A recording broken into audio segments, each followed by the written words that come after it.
We are joined now by the newest signing of IBV in Iceland, Holly O'Neill. Holly, how's it going today? Good. That's good to Not hear. bad day. How about you? Yeah, no, it's a little snowy here. We got about 30 centimeters of snow in the GTA, so I bet you don't miss that right now. No, I actually just got back from a round of golf, so Oh, that's just mean. It took me an I hour. know. It took me an hour to clear off my driveway today, so you're Oh, lucky. no. So Holly, you are one of the newest signings over in Europe of Canadians, which is a fantastic accomplishment. And you've come from a different path than most of the players that have gone to Europe in the past. You went through USports, League1 Ontario, and now you're playing in Iceland. Tell the fans that were listening about kind of how that pathway gave you your start and how it's helped you get to where you are. Yeah, for sure. Okay, so I definitely did take a unique pathway, that's for sure.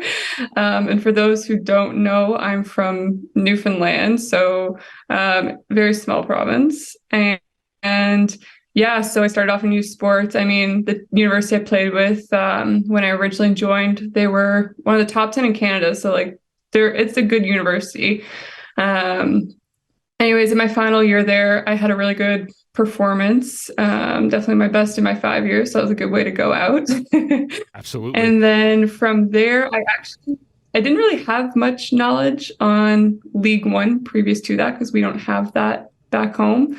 And Randy Ribeiro, he reached out to me because he was a player with the University of Santa Fe, which played in the same kind of division as my university. So he was familiar with like the AUS side of it. And he asked me to join Electric City, which they wanted to operate as like a professional team, which I think is still kind of what they're striving for whenever the women break into that. Anyway, so went there. I think I had a pretty good performance there as well, and kind of just got footage and a bit more recognition. And then, yeah, I found an agent that found me a team here in Iceland. That's pretty much it. That experience of getting that call about your first professional contract, what was that like? Was it your agent who called you? Was it somebody else? Like, how did that go down? So it was my agent that called me, and at first I didn't really know what to think because we had spoke a couple times. There was some interest from like second division Portugal, and prior to that, he did ask me. He was like, "How would you feel about going to Iceland?" I was a little hesitant at first just because where I came from Newfoundland, I was like, "Okay, well, I just came from an island. The last thing I want to do is go back to an island." Fair. But he kind of explained to me that Iceland is a really good pathway to even bigger, I guess, leagues in Europe.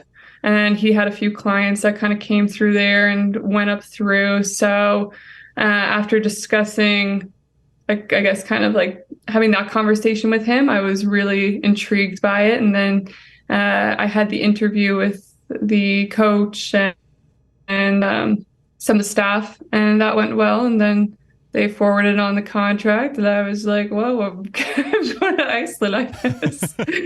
That's got to be a surreal moment when you get that contract in front of you and you're like, all right, this is what's happening, right?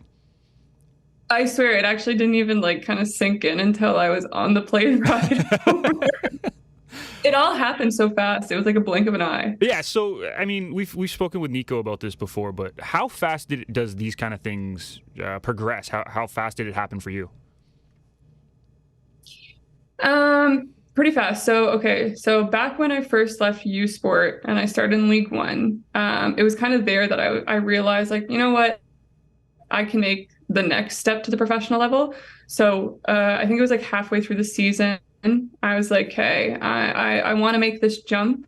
Let's make it happen. And I didn't know how fast it would happen. So I was actually looking for another League One team at the time when the contract came because I figured it was going to be probably like another season before I even hear anything.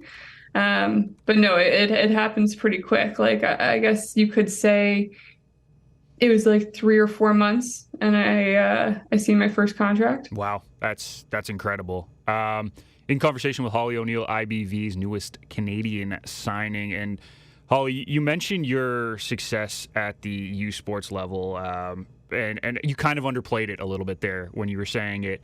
But 12 goals in your senior season, in 12 matches with an assist. You throw that to your time with Electric City, 9 goals in 18 matches in your first season in League One. Kind of tell the people about what makes you such a lethal goal scorer right now. So my university season, I actually played the 9, which is where I think I had the most success.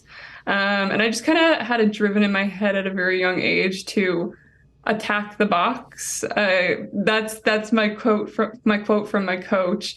Because I think if you look at the statistics, I can't remember exactly what they are now, but the percentage of goals obviously scored within the box are a lot higher than from like outside the 18. So I just kind of I have that mindset, and if I do drive in, like worst case scenario, I'm getting tackled, it's a PK. Like I've practiced my PKs, I got those down pretty solid, I think. And then if not, you're at least getting a shot off or a deflection or assist or something. So that's my mindset. That's my kind of frame of mind. And then when I played with Electric City, I played on the wing. So it was a bit more of a defensive role, but even then, like I still took my opportunities when I could, or I've tried to find somebody that was another scoring option. Yeah, well, it worked. I mean, 9 goals in 18 matches is not a bad way to go about your first season in League One. No, yeah. I felt a little insecure about it at first, but now looking back at it, I'm like, okay, you know what? That was my first season, and I was playing on the wing, and there's a lot of factors that play in. But I appreciate you saying that. Well, I mean, the stats speak for themselves. It's very easy. You had an over 60% shots on target rate in university. Like, those stats don't go unnoticed, and I mean, it helped you get a professional contract, so it's something to be proud of. Yeah. I definitely am. I don't think I could have went out in a better way. Yeah, absolutely. You mentioned that you had to kind of switch positions with Electric City, and I mean, there was a lot going on with Electric City last year, obviously, some controversy as well. How difficult was it to make that transition from the island to come to Ontario and then go through the transition of positions and all the controversy going around the club? Okay, so my first time moving to Ontario was actually my first time ever leaving home. So I struggled more moving to Ontario than I did to Iceland, funny enough.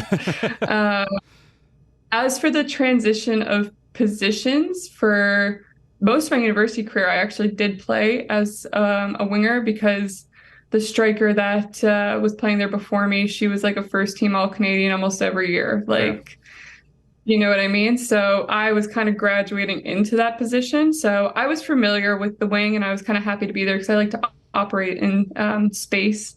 I'm big with 1v1s. I love taking on players. So I was happy to go out there. But again, I did have to kind of adjust back, and I had to learn like a whole new team, their playing style. So it was a lot to take in. For sure. No, I can only imagine. And I bet the style of soccer, period, is different from where you're from to Ontario. Like, I know we play a very hard-nosed game here in Ontario. I haven't played many Atlantic provinces, but was it similar? Honestly, it wasn't too big of a jump, especially with like the coaches I had, because my coach at home, I like to call him very European style, more like probably like EPL. Like he likes to play. That's good. You know, we're not just kick and run. You're working it out of the back. We're working into the midfield. He sets his platforms. And when I joined Electric City, Randy liked to operate the same. He wanted to try to play, even if maybe it wasn't the best decision. Nothing wrong with that, as long as it's consistent, right? No, exactly. Yeah, no, it was good. I like that we tried to play, though. And that will be one big adjustment I've already noticed here with the playing style in Iceland. They're more direct, a lot more direct. Yeah. Not necessarily kick and run, because the girls are technically very good. They still like to play around the back, but you got to be fit. There's no question. There's no way around it. That's got to be an adjustment. In conversation with Holly O'Neill, IBV's newest striker, and you mentioned the adjustments to make in Iceland. How has that kind of gone for you? I know you've been out there for about a month now, maybe a few weeks. How has that gone for you, and what have you noticed most about the team that you're with? Okay, so yeah, I've been here a month now. Unfortunately, I've missed the first 2 preseason games because I'm waiting on my visa still. Sucks, but soon enough. yeah, soon enough. But from the training sessions, I've noticed it's definitely a faster pace. One that I feel very comfortable in. Like when I first showed up, I was obviously a little bit nervous because you don't really know what to expect, but I've honestly felt pretty at home in terms of the training environment. It's fast paced. The girls are aggressive. Aggressive. It is very direct, I've learned, but they still like to play, and the technical abilities of the players are, I found to be much more developed because that's pretty much all they live, breathe, and do here in Iceland. So, yeah, that's kind of what I've learned. And all the international players are pretty top quality too. So I'm really excited to play my first game after watching the girls play. I think it's a style of play that's going to be very well fitted for me, considering I know I'm like an in behind player. I know I like to attack space, and it looks like I'm going to have good opportunities. That's great to hear. And your first match is April 26th against Selfoss. Holly, we really appreciate you taking the time today to jump on with us, and we wish you the best of luck for this first season in Iceland. Yes, thank you. I'm excited. And I know that Aaron McLeod is here too now, so that'll be cool. Exactly. That's kind of cool, like to follow a Canadian legend, right? Yeah, exactly. All right. Well, thank you for having me. No problem. You have a great rest of your day.